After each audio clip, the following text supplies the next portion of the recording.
eto afovoantsika lay mazava tokana sambatra izay mahita azy faovelona ry Jesosy resao izay mpianatra afanao sy atanjao ny finoana ianao. Dia mandroso Ray aman-dreny ho amin'ny fampianarana. Ya, mankasitraka Madame Rakotomavinoro izay nitondra ny vavaka tamintsika teo sy ny fitariana ny fotoana hiary vavaka isika. Saotranao zahay ry Jesosy Kristy tomponay raha mbola afaka manondray ny fianarana amin'ity alarobia ity, ahafahanay manandratra ny vavaka rehetra ho fisaorana anao, nefa koa ahafahanay tsirairay avy mankasitraka ny are-pahasoavana rehetra izay omenao. Ampitomboy Jesosy ny finoana sy ny fanantenanay, mandalo fotoan-tsarotra mandrakariva ny fiainanay, ary indraindray aza dia mandalo ny lohasaloko ny fahafatesana. Nefa ianao nilaza ny Salamo 7:20 ny amin'ny fiarovanao omenao ho an'ny olonao tsirairay avy, ka ananan'izy ireny antoka fa tsy manana mpiandry afa-tsy ianao irery ihany izy, izay azo antoka indrindra eo amin'ny fiainana. Dia manatreha ny fampianarana izay ataonay amin'ity hariva ity ry Jesosy Kristy tomponay, misaotra Tompo. Amen. Manohy ny fiarabanantsika rehetra afaka miaona indray androany fa tsika manohy ny fampianarana ataontsika. Ny lesona ataontsika androany zany dia ny hoe ny fikarakaran'Andriamanitra ny olom-boafidiny. Ny fikarakaran'Andriamanitra ny olom-boafidiny. Raha raisintsika zany fikarakaran'Andriamanitra ny olom-boafidiny zany dia ny bokin'ny Eksodosy no ao an-tsaintsika amin'izany. Izany hoe miainga avy amin'ny bokin'ny Genesisy miampita makaty amin'ny bokin'ny Eksodosy. Fa ny tena anompanantsika ny fampianarana mahakasika ny fikarakaran'Andriamanitra ny olom-boafidiny zany dia aompantsika aty amin'ny bokin'ny Eksodosy zany. Rehefa mijery ny tantara ny bokin'ny Eksodosy tsika dia nandritra ny fotoana ela no nitoeran'ny zanak'Israely tany Egipta. Ary tamin'izany fipetrahany tany Egipta zany dia maro ny zavatra izay niainany. Ary misy zavatra izay voarainy koa tamin'ny fipetrahana tany Egipta. Raha mijery ny tantaran'ny Genesisy tsika, nanomboka eo amin'ny tantaran'ny Josefa, dia Andriamanitra nandray an-tanana ny fiainana. Izany hoe avy amin'ny fahoriana, avy etỳ amin'ny tany Kanana, Josefa ny aloha lalana azy, ary rehefa lasa prime ministre Josefa dia naka ny ray aman-dreniny sy ny ankohonany rehetra, izany hoe ny rahalahiny sy ny anabaviny dia nipetraka tany Egipta. Ary nitombo nandritra ny fotoana maro reto taranak'Israely. Nefa izany fitomboana zany dia miaraka amin'izany fitomboana izany koa ny fasairanana, indrindra fa ny fahitana fa toa hadinon'izy ireo Andriamanitra, toa tsy tena fantany mazava tsara ilay Andriamanitry ny razana, ilay Andriamanitry Abrahama, Isaka, Jakoba. Tsy dia fantany loatra izany. Ary satria tsy fantany izany dia ny famahafaty amin'ny fiainany ny fahalalana hoe iza ilay tena Andriamanitra marina. Etsy andany izany misy fampianarana koa izay voaran'ny Egiptianina. Firenena Egiptianina dia fananana ny Andriamanitra izay mivavahany dia ny Andriamanitry ny masoandro na ny Andriamanitra razana.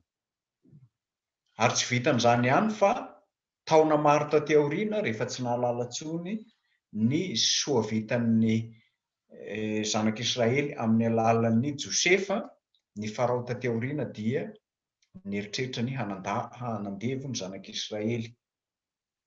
Ary tao anatin'izany fanandevozana izany indrindra no nipoiran'ny fanantenana fahafahana, satria nanantena fahafahana izy ireo dia nitaraina tamin'Andriamanitra.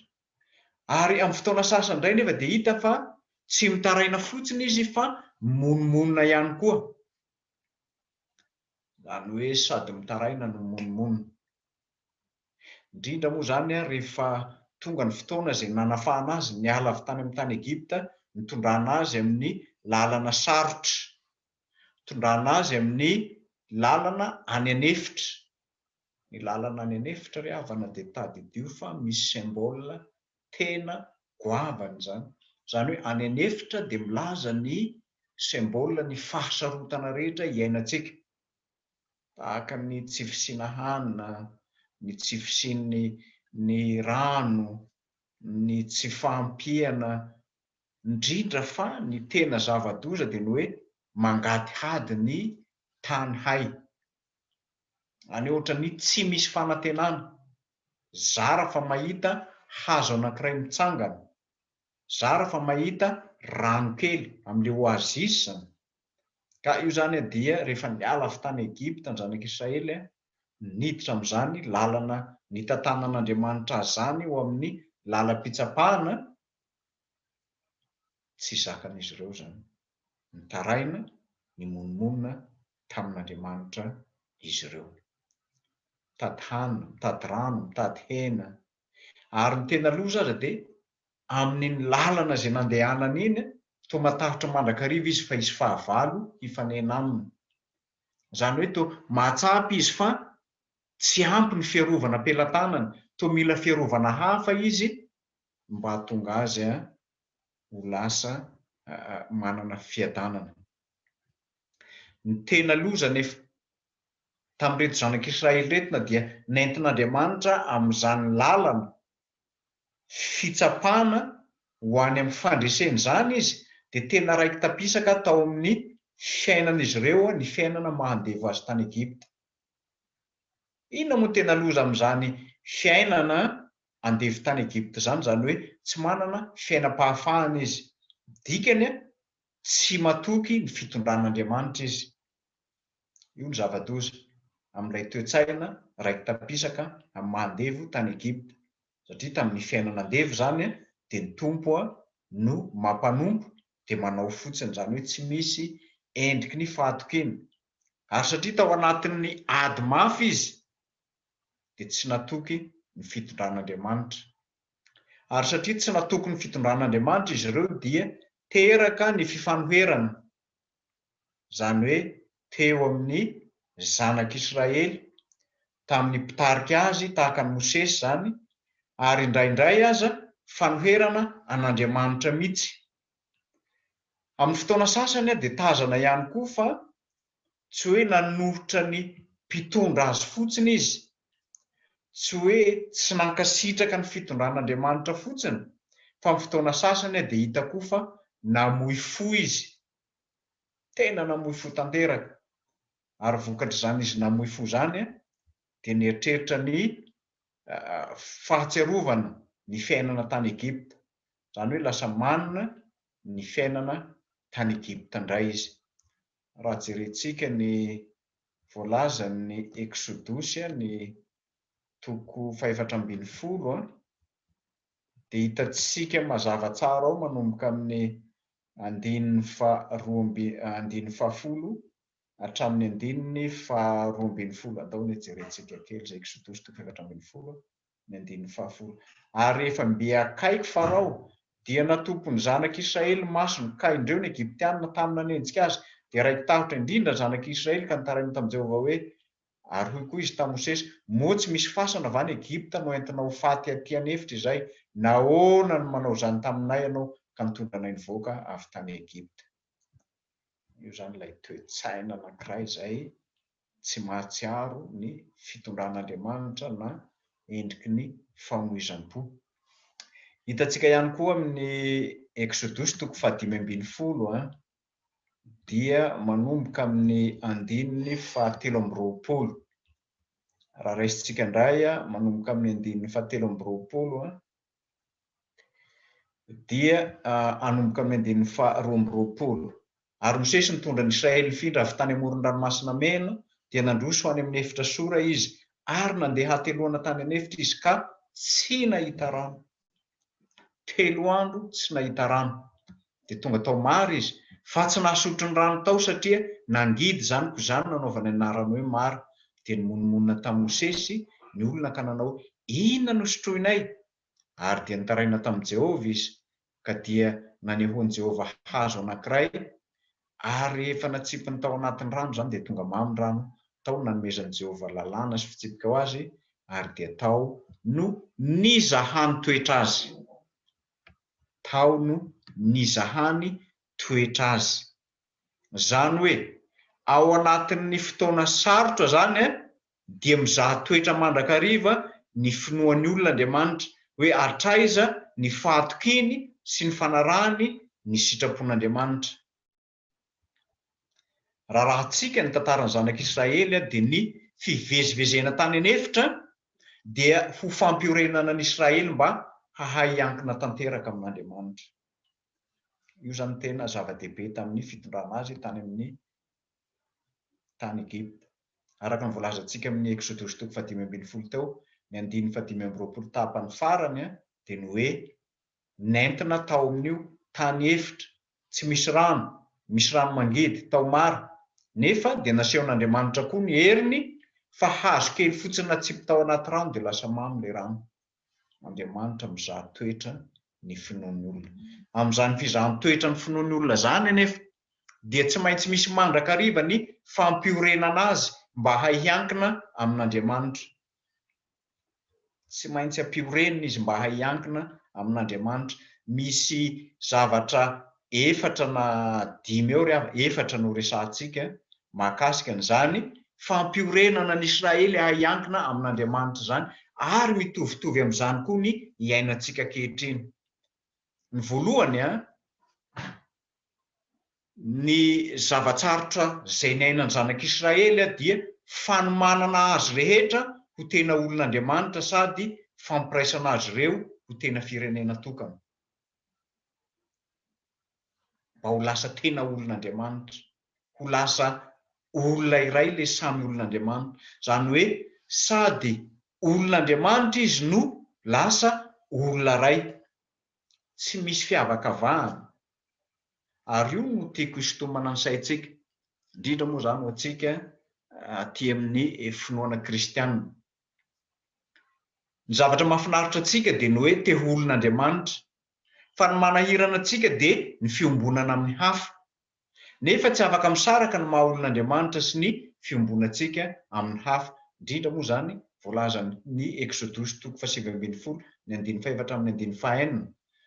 Izao no lazainao amin'ny taranak'i Jakoba sy ambaranao amin'ny zanak'Israely: ianareo efa nahita izay nataoko tamin'ny Egyptiana sy izay nitondrako anareo tamin'ny elatry ny voromahery, ary napakanesako anareo aty amiko. Ko ankehitriny raha hiainy feoko tokoa ianareo ka hitandrina fanekeko dia ho rakitra soa ho ahy mihoatra noho ny firenena rehetra ianareo. Ny tany rehetra dia ho fanjakam-pisorona sy ho firenena masina ho ahy ianareo. Ireo teny ireo ho lazainao amin'ny zanak'Israely. Izany hoe tena ho lasa rakitra soa ho an'Andriamanitra mihoatra ny firenena rehetra izy, nefa koa ho fanjakam-pisoronana sy ho firenena masina ho an'Andriamanitra. Io ry havana ny anankiray amin'izany fampiorenana antsika koa hiankina amin'Andriamanitra zany, dia tsy hafa fa ahatonga antsika mba ho lasa tena olon'Andriamanitra. Ny faharoa amin'izany fampiorenana antsika na ny fampiorenana zanak'Israely hiankina amin'Andriamanitra zany dia fanazarana antsika mba hahalala ny sitrapon'Andriamanitra amin'ny fanoavana ny lalàna. Hitantsika zany ny fiainan'ny zanak'Israely fa tena nozarina mihitsy izy hahalala ny sitrapon'Andriamanitra, ary tsy nozarina hahalala fotsiny ny sitrapon'Andriamanitra fa hanoa ny lalàna, satria ao amin'ny lalàna no manambara ny sitrapon'Andriamanitra. Hitantsika eo amin'ny Deuteronomia 4:9, satria tany anefitra vao nomena azy ny lalàna. Izany hoe rehefa niala amin'ny tany Egipta izy niditra amin'ny exodus lalam-pahafahana dia nentina izy nakao amin'ny lalana nitondran'Andriamanitra azy. Hitantsika amin'ny tendrombohitra Sinay zany dia teo no nanomezana azy ny lalàna. Ka amin'io Deutéronomie 15:9 eo dia zao ny voalaza: ho aoka ho fantatrareo, aoka ho fantatra ao amin'ny fonao fa tahaka ny fananaran'ny olona ny zanany ny fananaran'i Jehovah Andriamanitra ao anao, ary tandremo ny didin'i Jehovah Andriamanitra ao mba handehananao amin'ny lalany sy hatahoranao azy. Io zany no zavatra faharoa. Ny voalohany fanomanana ny vahoaka rehetra ho tena olon'Andriamanitra. Ny faharoa fanazarana ny olon'Andriamanitra hahalala ny sitrapony sy hanoa azy amin'ny alalan'ny lalàna izay manambara ny sitrapon'Andriamanitra. Ny zavatra fahatelo ry havana dia fanazarana ihany koa ny olona mba ahatsapa ny lanjany atao hoe fahafahana, mba ahatsapa ny lanjany atao hoe fahafahana. Raha mijery miverina amin'ny tantaran'ny Genesis tsika manomboka amin'ny toko voalohany hatramin'ny toko faharoa, nataon'Andriamanitra ny zavatra tsara rehetra, nataon'Andriamanitra ny zavatra nahafa-po antsika rehetra, nomen'Andriamanitra antsika ny zavatra rehetra izay mampiadana antsika, mampifaly antsika, hananantsika fahafahana. Fa zao rehefa nanomboka nanota ny zanak'olombelona, satria nomen'Andriamanitra safidy izy ary notenen'Andriamanitra mazava tsara amin'ny safidiny fa raha hinananareo io hazo eo voanisaha io, fahalalana ny tsara sy ny ratsy, dia nolazain'Andriamanitra voalohany aloha ahiratra ny maso, faharoa manaraka an'izay ho faty ny olombelona. Zany hoe rehefa ny fahafahana zany mitondra antsika makany amin'ny ratsy dia tsy maintsy voafatotra sy voageja isika. Ary zany famatorana zany ny tena zava-doza indrindra amin'ny fiainana maha olon'Andriamanitra. Rehefa voafatotra ianao zany tena voaprese ozy tsika, tsy afaka mikofoka intsony. Ka ny olona izay voafatotra ry havana dia matetika liam-pahafahana izy. Ohatra, ny olona izay migadra dia te hivoaka any amin'ny fonja izy, satria ny fanagadrana azy zany dia apetraka amin'ny fonja, zany hoe voatery ny fahafahana ananana. Tahaka an'izany ihany koa ny olona ohatra hoe misy olona manana olana dia fehezina izy hoe ianao tsy mahazo manao an'ireny, tsy mahazo manao an'ireny, tsy mahazo manao. Zany hoe tena tery le fahafahany manao izay tiany atao, zava-doza be amin'ny fiainana zany.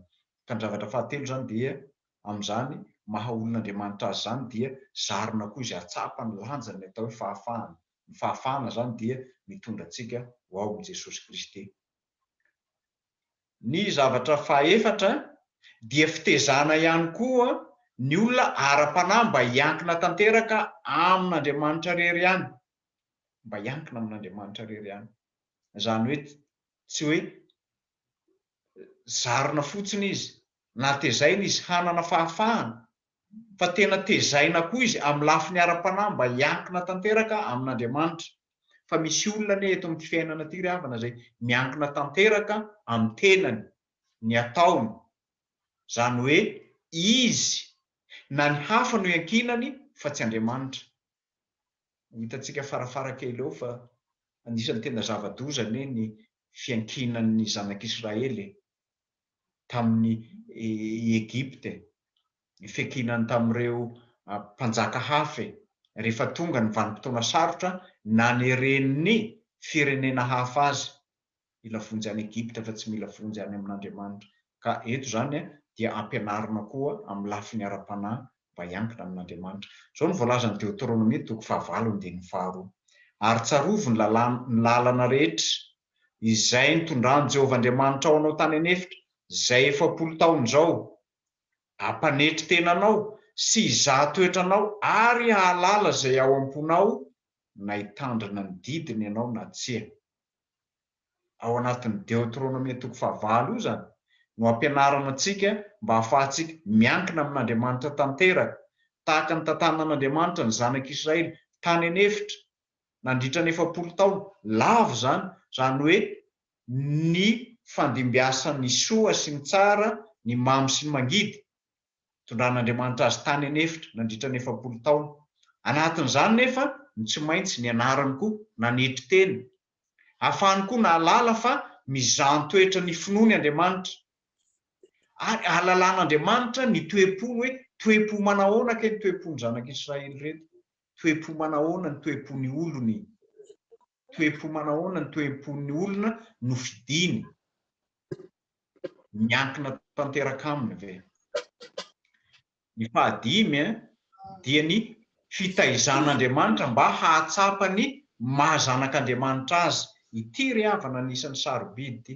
tsy hoe olon'Andriamanitra fotsiny fa tena zanak'Andriamanitra tanteraka miavaka ny atao hoe zanak'Andriamanitra sy ny zanaka zao tontolo zao miavaka ny atao hoe olon'Andriamanitra sy ny olona De quoi? Ma naissance. amin'ny Je suis jamais sûre, je confonds toujours avec Évry-sur-Seine. Ouais. Micro azafady to.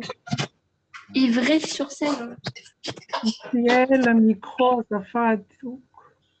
amin'ny mahazanak'Andriamanitra atsika zany dia jereo any voalaza ny Isaia 5:7-1 hoe zao no lazain'i Jehovah ny iray mason'Israely dia namorona azy ny amin'ny zavatra ho avy no antanio ahy ary ny zanako sy ny asan'ny tanako dia aoka ho adidiko ihany zanak'Andriamanitra zany hoe ny olona anankiray zanak'Andriamanitra zay karakarainy sy olom-boafidiny dia izy tena no miantoka ny fiainany rehetra zany hoe ny zanak'Andriamanitra zay no karakarainy zay ny dikany hoe asan'ny tanako zany hoe tena ny volavolain'Andriamanitra nandanian'Andriamanitra fotoana nandaniany andro rehetra dia io no tenain'Andriamanitra ho adidiny zany hoe mampana tena zavatra ho avy sy ny zavatra ankehitriny ho an'ny olony Andriamanitra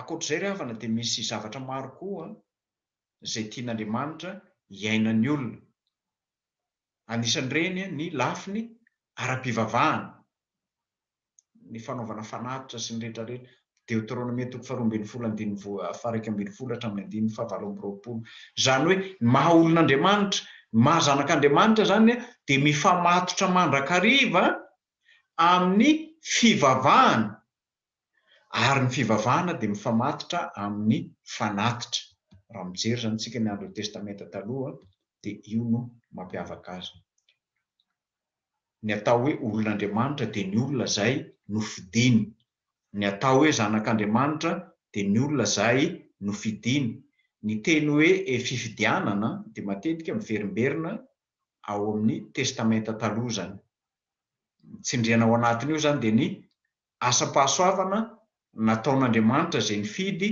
ny olona io zany tena tanjona ao anatiny ao ary raha mijeritsika ny voalaza ao anatin'ny Deutéronomie ary Jehovah kosa efa nampiteny anao androany fa firenena rakotra soa azy ianao araka izay nolazainy taminao mba hitandremanao ny didiny rehetra sy hanandratany ianao ho ambony ny firenena rehetra zay nataony ho fiderana ho anarana ary ho voninahitra ary mba ho firenena masina ho an'i Jehovah Andriamanitra ao ianao araka nolazainy Deutéronomie 2:7-7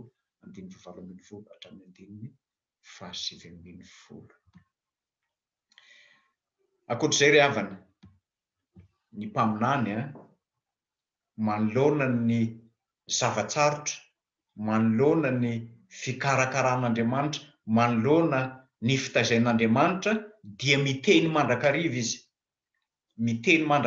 izy ary ny teny mpaminany dia mitsinjo ny zavatra ho avy mitondra ny olona ao amin'ny planin'Andriamanitra zany hoe mahatsinjo ny ho avy ny olona ny mpaminany ka mampanantena azy ny planin'Andriamanitra hitondra soa ho azy iza moa zany amin'izao fotoana zao natao hoe mpaminany dia isika mpanompon'Andriamanitra rehetra zay mitory ny filazantsara ny Jesosy Kristy eto dia vahako le mpaminany tsy lay mpahita le sieur ozy ny Amerikana zany hoe mahita ny zavatra ho avy fa ny mpaminany zay lazaintsika ao dia itsika zay manambara ny tenin'Andriamanitra ka mitondra ny olona ao amin'izany planin'Andriamanitra zany, mahita no avy ny olona zay ho any amin'ny fiainana mandrakizay.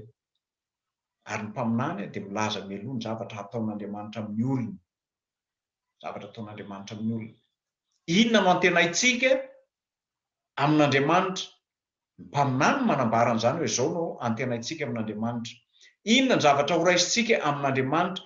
Zany hoe milaza fampanantenana amin'ny ho avy sy mampitombo ny finoan'ny olona ny asan'ny mpaminany, ary io no ivony anatin'ny tenin'Andriamanitra ho tsika mitory ny tenin'Andriamanitra. Raha miverina amin'ny bokin'ny Exodus tsika dia hitantsika fa nitaraina mafy tamin'Andriamanitra ny zanak'Israely, ary zany fitarainana zany dia tonga tany amin'ny Andriamanitra tenany.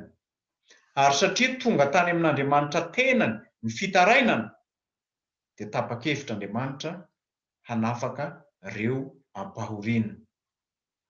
Tapa-kevitr'Andriamanitra hanafaka reo ampahoriana. Mitovy teo amin'ny fiainantsika ankehitriny zany, any ao anatin'ny zavatsarotra, ny zavatra manahirana izay itodiantsika ka hitarainantsika amin'Andriamanitra, dia tonga Andriamanitra hanafaka antsika amin'ny fahoriana rehetra izay mihantra amin'ny fiainantsika. Ka tena fanapahan-kevitr'Andriamanitra amin'ny fiainantsika no ambaran'ny Jeremia mpaminany hoe atsoya dia voaliko ianao ka ampisehoko zavatra lehibe sarim-patarina izay tsy fantatrao. Jeremia 7:37. Zany hoe amin'ny fotoana hitarainantsika, amin'ny fotoana manahirana antsika, dia miteny Tompo hoe antsoya dia ho valiko ianao.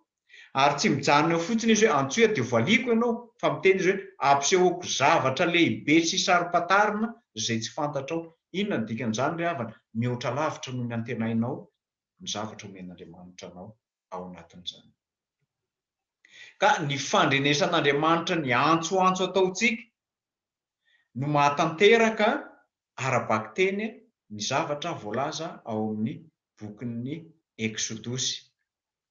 Dia hitantsika moa zany amin'ny Exodus 7:7-9 lazainy ao anatin'io ny hoe ary hoy Jehovah, efa hitako tokoa ny fahorian'ny oloko izay any Egypta, ary efa reko ny fitarainany noho ny ataon'ny mpampiasa azy. Eny fantatro ny alahelony.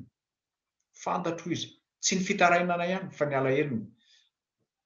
Dia efa nidina aho zao hamonjy azy amin'ny tany any Egyptiana ka hitondra azy hiakatra hiala amin'ny tany zany ho amin'ny tany soa sy malalaka, dia ao amin'izany tany tondra dronono sy tantely. Eto lazainy hoe hamonjy azy amin'ny tany any Egyptiana afaka hitondra azy hiakatra. Ary ny tena zava-dehibe dia ny hoe hidina aho zao. Zany hoe tsy mitaredretra mihitsy Andriamanitra vao naheno ilay fitarainana, ny fahorinana azony olona tany Egypta izy hoe reko ny fitarainany ataon'ny mpampiasa azy, ary fantatro ny alahelony. Hidina aho zao hamonjy azy amin'ny tany any Egyptiana ary hitondra azy hiala amin'izany tany zany ho amin'ny tany soa sy malalaka.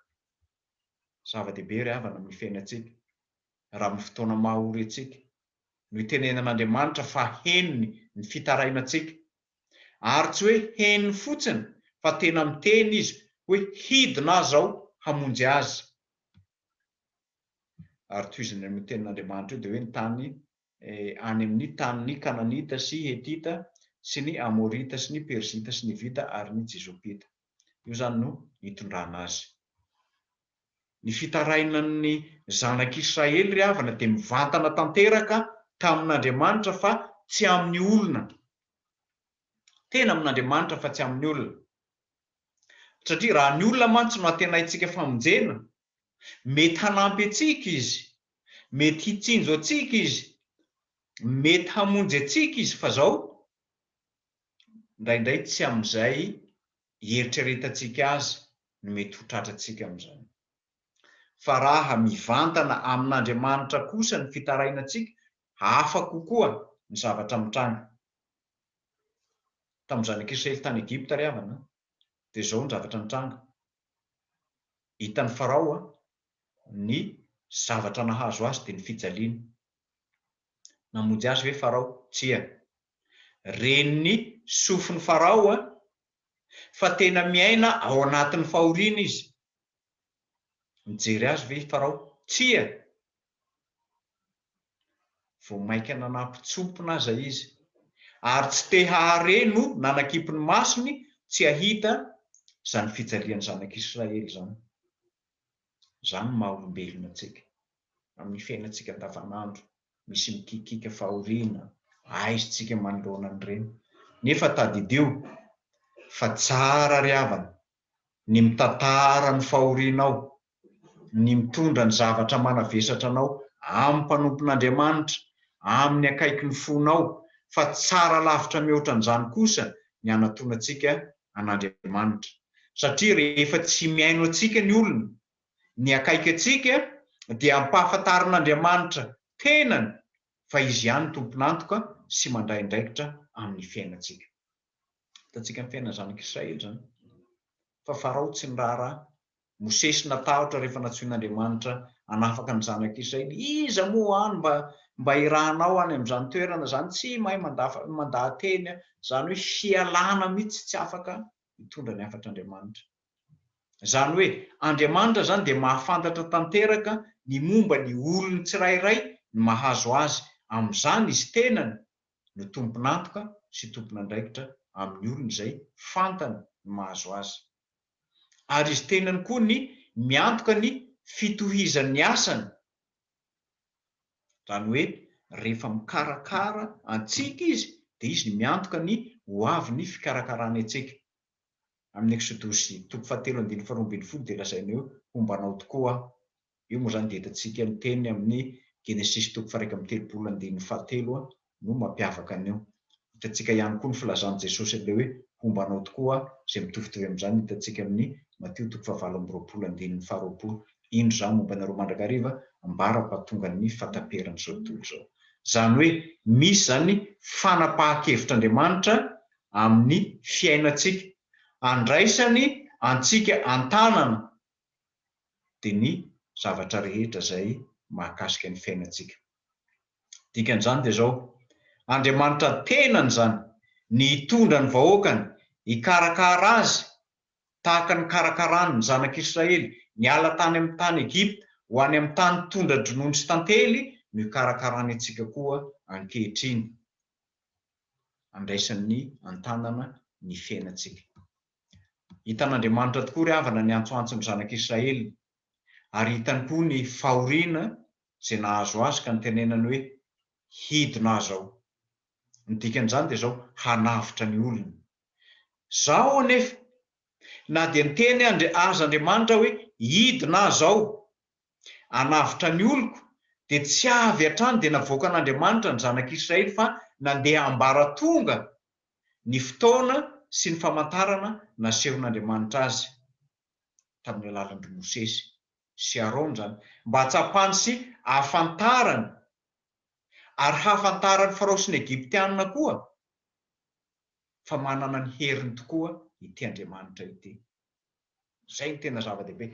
Eo izy miteny hidina azy ao, hanavitra ny oloko, nefa tsy avy hatrany izy dia nanatanteraka ny teniny tenenina, fa nasiany ambara-pitonga sy fotoana mba hafantarany zanak'Israely, hafantarantsika, hatsapahantsika fa tena manana ny heriny tokoa Andriamanitra. Tsy efa niainanao ve zany ry havana? Hoe anatin'ny fahoriana ianao, anatin'ny zavatsarotra ianao, ohatrany mbola mihalava, misy rallonge, mihalava ny fotoana izay hisedranao an'ilay fahoriana. Ary amin'izany fotoana hisedranao amin'ny fahoriana, toa mihalava, toa tsy misy farany zany, toa misy androany ianao, toa mahatsapa fa akaiky anao izy, nefa ampitso anao, toa mahalala fa lavitra anao izy. Tadidio fa amin'ireny fotoana ireny indrindra no ampianarany anao mba hatsapa fa manana ny heriny ny Andriamanitra ao. Zany hoe ny zavatra sarotra izay sedraintsika ao amin'ny fiainana, izay miatomboka amin'ny zavatra kely, mety ny atomboka amin'ny fahaterahana azy zany. Misy ny olona voateraka izy dia efa mandalo fahoriana, amin'ny fahatanorana, mety mitohy amin'ny fotoana fahalebiazana. Reny rehetra reny dia manondro fa raisin'Andriamanitra amin'ny alalan'ny tantara koa ny famahana ny olonantsika. Ka amin'izay fotoana ahatsiarovantsika fa eo Andriamanitra, manomboka amin'izay koa no manala ao am-pontsika ny tahotra rehetra, miala ny tahotra. Zany hoe amin'izany fialan'ny tahotra zany no ahafahantsika mifanatrika amin'ny zavatsarotra izay iainantsika. Ny olona miala amin'ny tahotra ry havana no afaka mifanatrika amin'ny zavatsarotra. Zany hoe afaka ny tahotra miditra mifanatrika amin'ny zavatsarotra izy. Ny fanafahana ny zanak'Israely teo ambany ziokan'ny Egyptianina dia mitovitovy tanteraka koa amin'ny fiainantsika izay mangetaheta fahafahana. Nefa amin'ny alalan'ireny koa no anehoan'Andriamanitra ny ahafahantsika manetry tena tanteraka amin'izay hitondran'Andriamanitra amin'ny fiainantsika. Tsy maneho ny heriny ihany izy, satria tsika fantany fa olona nofidiny natokana ho azy, mety tratran'ny zavatsarotra maro isan-karazany amin'ny fiainantsika, fa zao asehony koa fa izy ilay Andriamanitra miasy mitantana ny fiainantsika dia izy ihany no hatanteraka ny teny fikasana rehetra. Eo anatrehan'izany ary havana, na dia teo aza ny zavatra maro samihafa mitranga amin'ny fiainantsika tahaka ny tranga amin'ny fiainan'ny zanak'Israely, dia azo lazaina fa miaina amin'ny fifaliana ny mino rehefa fantany fa Andriamanitra no mandray an-tanana ny fiainany. Zany hoe misy fanantenana lehibe ao anatin'izany, fantany hoe Andriamanitra mandray an-tanana ny fiainana, na dia ao anatin'ny fahoriana izay izy.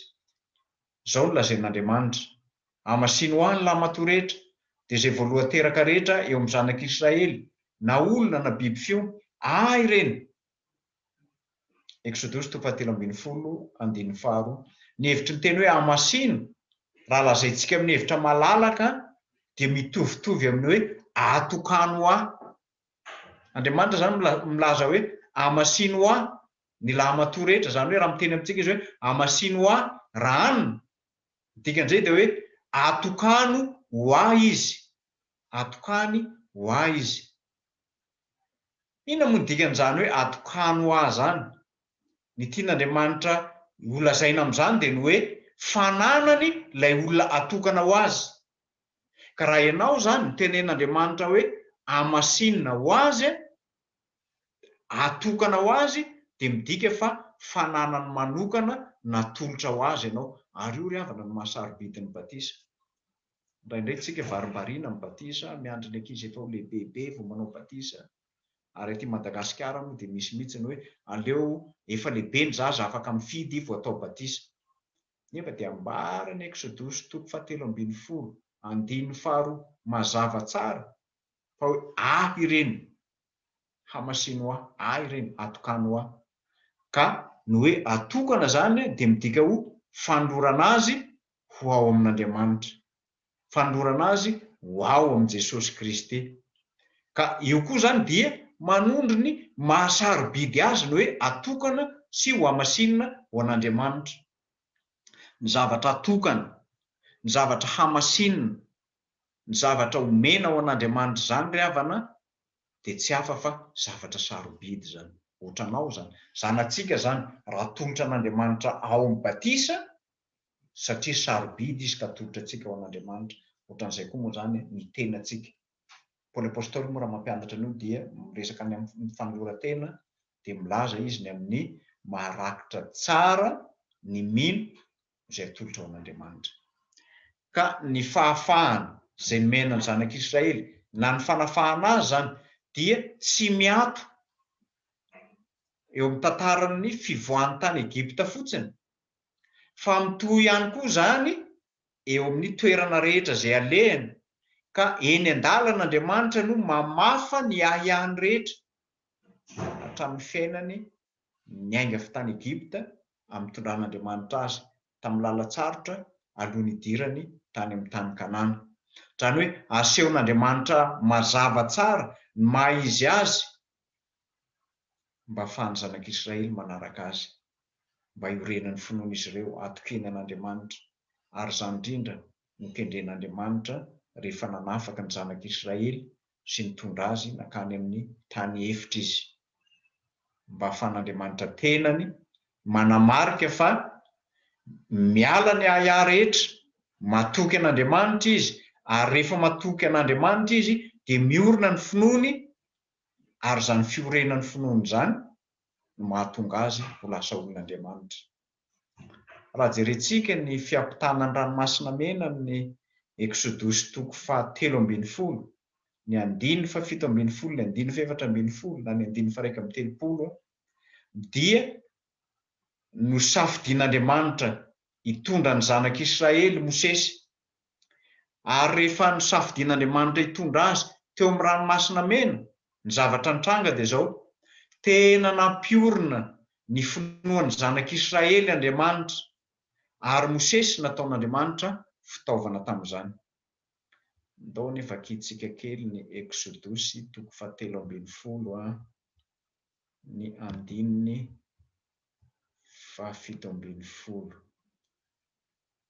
Vakitsika manomboka amin'ny 1:17.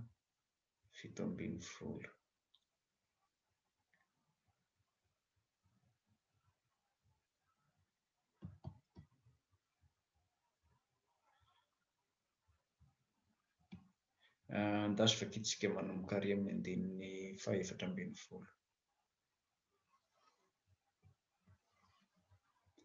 Raha hanontany anao ny zanakao amin'ny andro ho avy ka anao hoe inona ny anton'izao, dia ho lazanao aminy hoe: tanana mahery nitondran'i Jehovah Andriamanitsika nivoaka avy tany Egipta tamin'ny trano fandevozana, ary raha nanamafy ny fony ka tsy nandefantsika Farao, dia novonoin'i Jehovah ny lahy rehetra tany amin'ny tany Egipta, hatramin'ny lahy matoan'ny olona ka hatramin'ny voaloha teraky ny biby. Koa izany no anaterako ho an'i Jehovah ny lahy voaloha teraka rehetra, fa ny lahy matoa rehetra zanako dia soloako. Ary ho famantarana eo amin'ny tananao sy ho fefy eo ambony handrinao zany fa tanana mahery nitondran'i Jehovah Andriamanitsika nivoaka avy tany Egipta. Ary rehefa nalefa ny Farao ny olona, dia tsy mba nentin'Andriamanitra tamin'ny lalana nakany amin'ny tany Filistina izy, na dia akaiky azy zany, fa hoy Andriamanitra: andrao hanenina ny olona raha mahita azy ka hiverina any Egipta. Fa nentin'Andriamanitra ny vily ho any amin'ny lalana, mahazo any anefitra amoron-dranomasina mena ny olona, ary voahomana hiady ny fiakatry ny zanak'Israely avy tany amin'ny tany Egipta. Ary nenti Mosesy niaraka taminy ny taolon'i Josefa, satria Josefa efa niampianihana, dia niampianihana ny zanak'Israely ka nanao hoe: hamangy anareo tokoa Andriamanitra, dia hitondra ny taolako hiala miaraka aminareo ianareo. Hamangy anareo tokoa Andriamanitra. Nampiorenana ny finoan'ny zanak'Israely, ary tsy zavatra tsotra ny nampiorenana ny finoany, fa Andriamanitra tenany mihitsy no mifehy ny zavaboary rehetra hatramin'ny ranomasina aza. Hatramin'ny ranomasina, tonga amin'ny ranomasina mena izy, ranomasina misamboaravoarana eo alohany, miaramila mitondra fiadiana ny aoriana. Raha tsika ny tamin'ny toerana zanak'Israely tamin'izany fotoana izany, mba inona reny mety resaka navoaka antsika? Fa Andriamanitra dia mifehy tanteraka ny voahary hatramin'ny ranomasina mba hoentiny mikarakara ny olom-boafidiny. Araka ny voalazantsika teo dia tsy avy hatrany dia nivantana nakany Kanana izy, fa nandalo fitsapana maro aloha, ary misy antony roa aza ny fitsapana nahazo azy zany. Ny voalohany, araka ny voalazan'ny Exodosy hoe: ary rehefa nalefa ny Farao ny olona, dia tsy mba nentin'Andriamanitra tamin'ny lalana nakany amin'ny tany Filistina izy, na dia akaiky azy zany, fa hoe Andriamanitra andrao hanenina ny olona raha mahita ady ka hiverina any Egipta. Izany hoe Andriamanitra zany dia efa manana ny planina sahady, efa fantany mialoha ny toe-po sy toe-tsain'ny olona, fa mety hiverina any Egipta reto raha mifanena amin'ny ady. Noho izany nanana planina Andriamanitra tsy nalefany ambavahady izy. Ny faharoa indray dia nentina namaky ny efitra Egipta ny olona. Andrao ho avy Farao hamitaka ny fony ka ho very izy amin'ny alalan'ny fandrika. Indraindray zany tsy nitondrana azy namakivaky ny tanànany Egipta, ampiverenana ny olona miverina makany Egipta. Fa Andriamanitra zany dia nandray fanapahan-kevitra ary nahafapo azy ny fanapahan-kevitra zany. Ary ny fanapahan-kevitra nataony dia nambaran'ny Exodus teo 7:24 zay ny fanamafisana ny fon'ny Farao mba hahafahany maneho ny heriny, satria Andriamanitra ihany ny tompo-kevitra amin'ny fialan'ny zanak'Israely avy tany amin'ny tany Egipta, dia izy rery ihany no miaraka aminy, nanatrika azy Andriamanitra ary niseho taminy tamin'ny alalan'ny andrana sy andriafo izy, zany hoe izy no mitarika azy eo alohany, izy no mitarika azy aoriana, manatrika azy mandrakariva. Amin'ny alina izy andriafo, zany hoe tsy miala eo mihitsy, amin'ny atoandro izy lasa andrahona, zany hoe manambara ny fanatrehan'Andriamanitra antsika zany, sady mitarika izy no miaro koa izy. Zay ny dikan'ilay hoe andriafo sy andrahona, zany hoe Andriamanitra zany mitarika ny zanak'Israely nefa koa miaro azy amin'ny tanany fahavalo. Ary hitantsika zany rehefa tonga teo amin'ny ranomasina mena fa tena nasehon'Andriamanitra ny heriny, ka ny fifindran'ny androahana manelanelana ny zanak'Israely sy ny miaramiran'ny Farao zany dia fanambarana hita maso any amin'ny fiarovan'Andriamanitra ny zanak'Israely. Raha mamaky ny tantara mazava tsara tsika amin'ny Genesis 4:20 dia hitantsika fa rehefa niteny Mosesy hoe le hoe ho hitanareo ny mahakasika an'ireny Egiptianina reny, aza matahotra sy ny sisa, dia nisy andry rahona tanelanelan'ny zanak'Israely sy ny miaramilan'ny Farao. Io zany nanelanelana azy mandra-piampitany nakany amin'ny ranomasina mena. Zay vao afaka niampita ny miaramila ny Israely, ny Egiptianina zany. Zany hoe nanao fahagagan'Andriamanitra, namakivaky tany maina ny zanak'Israely, raha toa ka ranomasina mena no teo ambony, niampitany zany. Ary fahagagana zay mihoatra noho ny fahagagana nahazatra azy no hitany, satria raha handevo izy tany amin'ny tany Egipta, nampiorenan'Andriamanitra amin'ny alalan'ny fahagagana ny finoany, tsy nivoaka tany amin'ny tany Egipta ihany fa nandeha koa amin'ny tany maina teo amin'ny ranomasina mena. Ka manoloana ny lalatsarotra ny lalovan'ny zanak'Israely zay nitranga teo amin'ny fiainany nampiahiahy azy, zany indrindra ry havana, no nahatonga azy hanome toky ka nilazany ao amin'ny Exodus 4:1 hoe iza moa azafady, tamin'izany indrindra no nilazan'Andriamanitra tamin'ny Mosesy ny hanafaka azy, saingy izao nandà Mosesy. Ary izao no teny Mosesy: indro tsy hino ahy na hihay ny feoko izy, fanao hoe tsy niseho taminao Jehova, sy hoe iza moa aho ka hakany amin'ny Farao hitondra ny zanak'Israely hivoaka ny tany Egipta.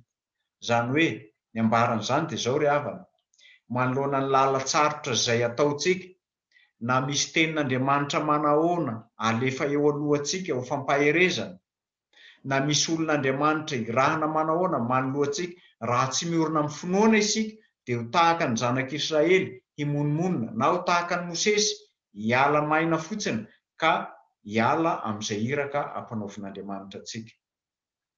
Hiala amin'ny iraka izay ampanaovin'Andriamanitra antsika. Mosesy izay voatokana hanafaka tsy nanala ny tebotebon'ny zanak'Israely ny tao an-tsainy voalohany, fa ny hiala mba tsy hisedra ny zavatsarotra nampanaovin'Andriamanitra azy. Zao nefa nambaran'Andriamanitra tamin'izy ireo ao amin'ny Exodus 4:17-17 aza matahotra ianareo, mijanona fa ho hitanareo ny famonjen'i Jehova zay ataony ho anareo anio, fa ny Egiptianina zay hitanareo anio dia tsy ho hitanareo intsony, mandrakizay Jehova hiady ho anareo fa ianareo kosa hangina. Zany hoe manomboka eo zany ry havana dia aoka ho tsaroan'ny olon'Andriamanitra rehetra fa Andriamanitra dia tsy mpanavitra fotsiny izy, fa Andriamanitra mpiaro koa izy. Ary satria Andriamanitra miaro izy dia miaro antsika amin'ny loza, anjarantsika ny manome voninahitra azy. Anisan'ny zava-dehibe amin'ny fiainantsika, tsy ny maha-mpanompon'Andriamanitra ihany fa ny maha olon'Andriamanitra antsika koa. Ary zany maha olon'Andriamanitra zany no vetesin'ny hiran'ny salamo manao hoe Jehova no heriko sy fiderako, ary rehefa famonjena ahy izy izao no Andriamanitro ka hankalaza azy aho, dia Andriamanitry ny razako ka hanandratra azy aho.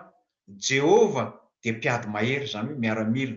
Jehova no ianarany dia hampiditra azy ianao ka hampona azy ao amin'ny tendrombohitra lovanao, ao amin'ny fitoerana nataonao hitoeranao. Jehova dia ao amin'ny fitoerana masina na orin'ny tananao. Exodosy 15:12 hatramin'ny 17:10. Hira mahafinaritra na salamo izay natao zany. Amarana anazy dia zao ry havana. Tena nahita ny herin'Andriamanitra tokoa ny zanak'Israely nanao hira fisaorana fiderana an'Andriamanitra. Ary amin'ny alalan'izany hira izany nanehoany vahoaka rehetra ny finoany an'Andriamanitra ny tohitra noho ny zavatra nitranga. Izany hoe teo amin'ny ady mafy, teo amin'ny ranomasina mena, izay nisiany tebiteby, fahaderezan-kevitra, zavatsarotra tsy fahita, teo indrindra no nisehoan'ny finoana na nipoiran'ny finoany vaovao amin'izany zava-mitranga izany, ka nahatsapany ny herin'Andriamanitra izay manafaka azy amin'ny fahasarotana. Izany koa no iriko amin'izao fampianarana anjarantsika izao. Mety maro amintsika no mety misedra zavatsarotra tsy kelikely, misedra zavatsarotra mafy, mety misy aza ny manana zavatsarotra izay mety tsy ahitana vahaolana. Ny azo adino ry havana dia ny tenin'ny Tompo tamin'i Mosesy ka nampitainy tamin'ny zanak'Israely ihany koa tamin'izay fotoana nandalovany zavatsarotra. Aza matahotra ianao, mijanona fa ho hitanao ny famonjen'i Jehova ary hataony ho anareo anio.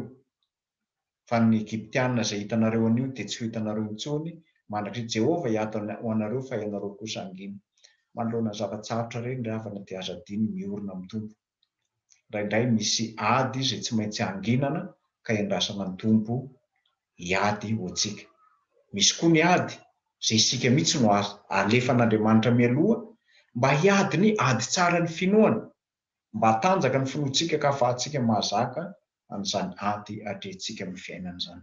Jesosy tompony fiadanana ny omba antsika tsirairay avy, ary izy efa niantso sy nifidy antsika mba ho voatokana ho azy koa ane no handray an-tanana ny fiainantsika rehetra ho azy ny voninahitra maritra mandrakizay. Amen. Eny tompoko, dia misaotra amin'ny président, misaotra indrindra tompoko amin'ny fampianarana izay nentinao anay fikambanam-behivavy. Misaotra fa tena feno sady mampahery ny fampianarana amin'izao andro izay ady lalovana, andro sarotra hiainantsika izao tokoa. Manentana antsika rehetra izay manana fanontaniana ary mba handroso. Misaotra tompoko. Misaotra tompoko, manana fanontaniana tompoko, miarahaba antsika rehetra amin'ny anaran'i Jesosy. Hono pastora, ao anatin'ny zavatsarotra ihany ve no azahoana milaza fa mizaha toetra Jesosy, sa ny zavatra mety tsara amin'ny fiainantsika koa dia azo heverina ho fizahan-toetra? Misaotra tompoko. Ya, tena marina ny fanontaniany Madame Hery, fa tsy amin'ny zavatsarotra ihany tokoa aloha fa indraindray Andriamanitra dia mizaha toetra antsika koa amin'ny zavatra tsara, hoe hatraiza ny fatokiantsika azy raha mitombo harena isika, raha mitombo fifaliana isika, raha mihatsara ny fiainantsika, hatraiza ny fitohizan'ny fatokiantsika an'Andriamanitra, ny fitoeran'ny mahaolon'Andriamanitra antsika. Indraindray moa ny tenin'Andriamanitra dia milaza amin'ilay hoe soa ihany anam-pahoriana mba hitandremako ny didinao, salama. Nefa misy fotoana ihany koa Paoly Apôstôly dia tena mampianatra indrindra antsika fa inona no hasaraka antsika amin'ny fitiavan'i Kristy, izany hoe ireo zavatra manahirana be dia be ve, sa misy zavatra hafa koa izay mety hampisaraka antsika amin'ny fitiavan'i Kristy. Raha manao komanteran'izany dia hoe misy olona ane tena miala amin'Andriamanitra rehefa metimety ny fiainany. Misy olona ane tena tsy mahatsiaro tsony an'Andriamanitra rehefa mety ny fiainany. Izany hoe hadino ilay fikarakarana Andriamanitra, hadino olom-boafidin'Andriamanitra azy rehefa metimety ny fiainana. Zany hoe isaky misy zavatsarotra izy zany vao mahatsiaro hoe aiza ianao Andriamanitra. Fa tena marina ny fanamarian'ny madame ery teo hoe amin'ny zavatra tsara koa na amin'ny zavatra mety mampisy fifaliana sy tombotsoa dia mety miteraka an'izany koa. Sotra ray aman-dreny fakasitraka tompoko. Raha ny tany pastory manitikitika ny saiko moa zany le fizahan-toetra atao amin'ny olona izay manara-dia an'i Jesosy. Fa maninona kay no tsy maintsy zahan-toetra ny finoana? Fa maninona raha hoe rehefa mino an'i Jesosy manompo azy amin'ny fo mandray azy dia maninona no mbola ampijaliana le mpanompon'Andriamanitra sy zahan-toetra? Ny fizahan-toetra aloha tsy fampijaliana fa fampiorenam-pinoana. Zay zany mampiavaka azy a. Tsy fampijaliana fizahan-toetra fa fampiorenam-pinoana. Zany hoe raha ataontsika hoe mandeha ho azy ny fiainantsika tsy misy ady, tsy misy zavatsarotra hatrehina dia mahatsiaro antsika fa ohatrohatran'izay foana ny fiainana. Satria aza adino fa ny zavatra lalovantsika dia tsy voatery hoe avy amin'Andriamanitra daholo, fa Satana koa mba manana ny planiny sy ny stratégieny amin'ny fiainantsika koa dia ny ahatonga antsika hiala amin'Andriamanitra. Zay zany ny azy ny tena planiny, mba hiala amin'Andriamanitra. Le fantany madame ery teo rehefa tena revo anatin'ny fitadiavana na revo ao anatin'ny fafinaretana ny olona dia tsy mahatsiaro an'Andriamanitra. Dikan'izay zahan'Andriamanitra toetra indray zany ny finoana eo. Hoe raha ohatra moa zany esoriko le fafinaretana, raha esoriko lay zavatsoa rehetra, mbola ho mahatoky ihany ve ianao? Mbola ho lasa olon'Andriamanitra ihany ve ianao? Mbola ho lasa zanak'Andriamanitra ihany ve ianao? Zay no ahatongavan'ilay fizahan-toetra rehefa tonga amin'ny fotoana ohatran'ireny. Tanjona zany dia tena fampiorenana ny finoantsika. Raha tsy misy ny fampiorenam-pinoana, raha tsy misy ny fizahan-toetra dia tsy misy testa zany ny fiainantsika. Ndao ataontsika amin'ny fitenitsika andavanandro le hoe test. Satria izay mihitsy anie le fizahan-toetra ny test. Testa zany dia hamantarana na termometra anankiray hamantarana hoe makaiza ny zavatra anankiray, miankavia ve izy sa miankavanana, mahitsy ve izy, marindrano ve izy sa manahoana. Dia iny testa iny zany no hamantarana fa tena azo antoka ny zavatra anankiray. Ataontsika hoe raha ny toeram-pahasalamantsika zany 6.3 degré, asiana termometra tsika vao fantatra hoe mahamay ve tsika sa mangatsiaka sa atonony. Dia raha tsisy zany ny termometra dia tsy fantatra zany ny maripanatsika. Aiza ny maripanatsika, makaiza maripanatsika. Ohatran'izay zao ny vatosoa. Ny vatosoa zany dia tsy maintsy testena ny duretény vao fantatra hoe inona le vatosoa, fa tsy hoe ny couleurany fotsiny satria misy couleur mitovitovy. Inona ny duretény ahalalana ny mahasarobidy azy. Dia raha ny tenin'Andriamanitra moa zany milaza azy dia hoe tahaka ny volamena anankiray tsika, tsy maintsy atsonika anaty afo aloha. Arendrika zany moa filazany azy, le atsonika zany hoe arendrika anaty afo mba hialany ny maloto rehetra, dia rehefa voadio tsika dia mamiratra amin'izay. Ohatraohatr'izay ilay izy madame Andriantaona. Zany hoe tsy mamiratra ianao zany raha tsy misy ny fizahan-toetra. Raha ianao zany le volamena mpandalovina afo aloha, zany hoe mahamay le mpandalovina afo, mitsonika mihitsy aza, fa miala teo le tsy mety rehetra, dia le volamena lasa mamiratra sisa no tazana. Zany hoe fanesorana ny tsy mety rehetra zany ilay fampandalovana azy anaty afo. Ny fampiorenam-pinoana koa zany dia tahaka izay, mba hamantarana ny maha olon'Andriamanitra ny olon'Andriamanitra. Rehefa voaorina amin'ny finoana izy dia fantatra hoe zany ka olon'Andriamanitra.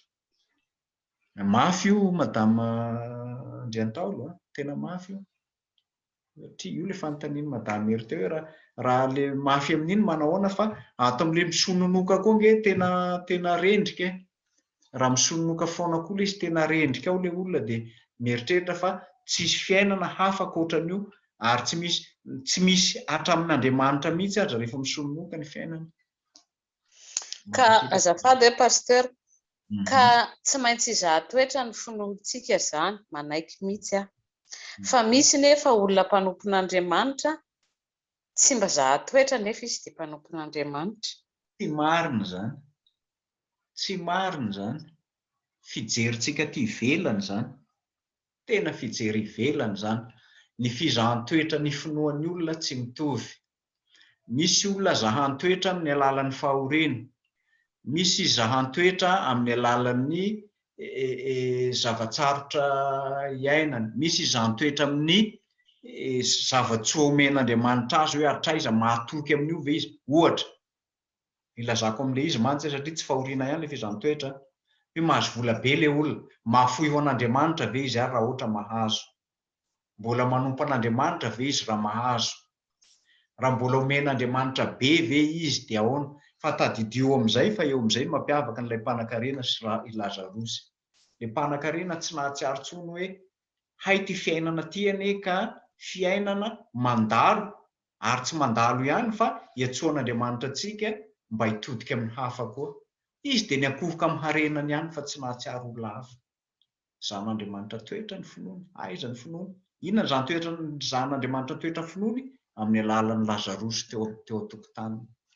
Fa mba taitra ve izy tamin'izany fizahan-toetra izany? Tsy ny valiny.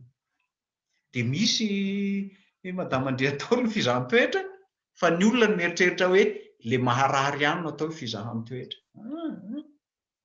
Tena Jesosy dia tena nanome ohatra n'iny mihitsy, fa rehefa tonga tany an-danitra, Lazarosy indray no lasa nampifaliana teo an-tratran'i Abrahama. Izany hoe ilay finoany teto ambonin'ny tany zany ny zahan-toetra azy, fa izy tsy nitodika amin'ny namany, fa ity kosa dia natoky an'Andriamanitra ka nieritreritra fa na fahoriana iainana na inona fiainana dia natoky an'Andriamanitra izy.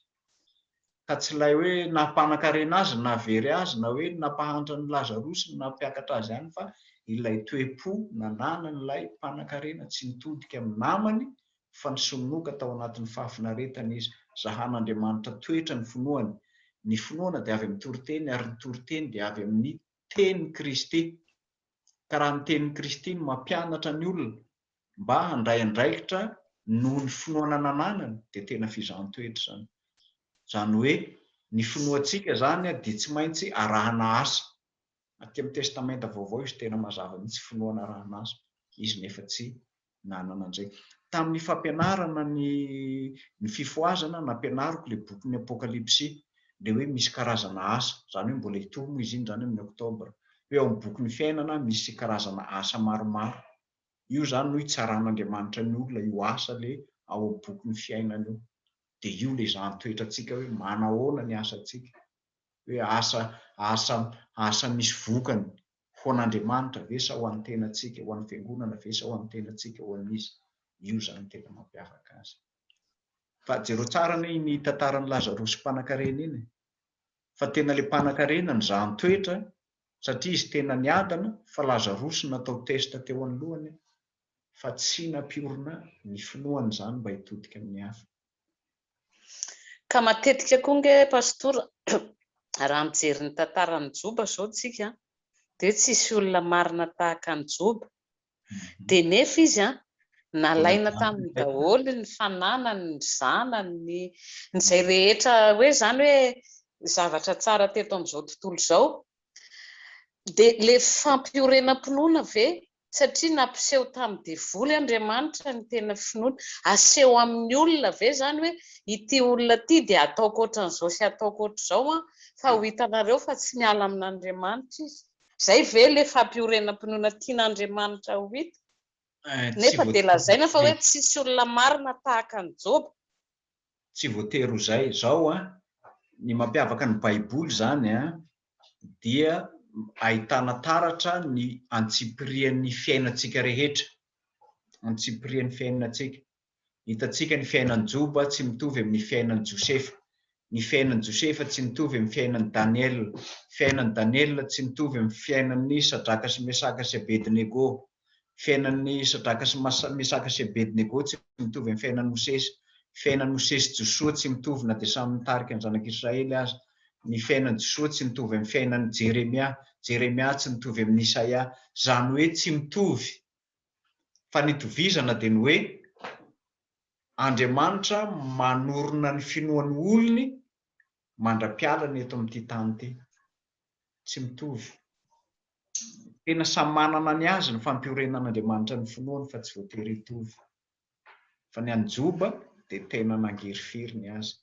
Dia jereo koa moa ny an'ny Paoly tena hoe misy tsilo mangiry firy, zany hoe misy aretina nahazo azy mba nangataka izy hoe tompo mba esory amiko ty tsilo ty, va ozy ny tompo hoe tsia, ampiko anao ny fahasoavako. Zany hoe tsy mitovy daholo. Ry Petera, ny ankamaroan'ireo dia nitapahan-doha fa jaona rery. Jaona zany maty tamin'ny fahaterana fanisisa tamin'ny apôstôly dia maty nitapahan-doha daholo. Nefa dia olon'Andriamanitra zao dia mbola tapahan-doha ihany. Nahoana moa izy tsy narovan'Andriamanitra hoe aleo anao arovako amin'izay tsy tapaka ny lohanao vokatry ny herisetra ataon'ny fahavalo. Navelan'Andriamanitra izy mba ho lasa martioran'ny tompo, hijory vavolombelon'ny fahamarinan'i Jesosy. Zay zany, tsy mitovy zany ny fizahantsoetra na ny testa mahazo antsika tsirairay avy.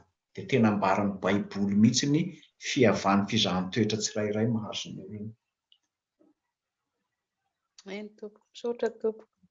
Fanontaniana kely farany pastora azafady. Tamin'ny kahan'ny zanak'Israely hoe hoentiko ohatr'izao zareo ozy izy Andriamanitra fandrao hanenina dia hoe te hiverina any Egipta indray. Zany hoe efa fantatr'Andriamanitra ny toe-pon'ny olona. Nefa malgré ny fahafantarany ny toe-pon'ny olona dia mbola zahainy toetra ihany. Azon'ny pastora zavaina ve io tompoko azafady? Anisan'ny marina io, tena anisan'ny sarotra amin'ny Baiboly tokoa io. Indraindray zany ny Baiboly milaza fa fantatr'Andriamanitra antsika hatramin'ny volondohantsika aza dia tena voaisany. Zany hoe tsisy miafina amin'Andriamanitra ny apotsy miloaka koa. Mbola lazain'ny tenin'Andriamanitra zany hoe tsisy zavatra miafina amin'Andriamanitra na dia iray zany.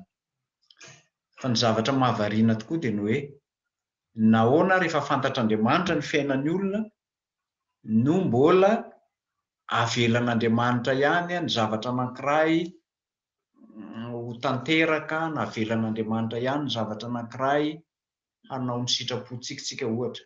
Zao no tena marina, omen'Andriamanitra fahafahany tsika. Fantany ny ao am-pontsika fa omen'Andriamanitra fahafahany sika hisafidy.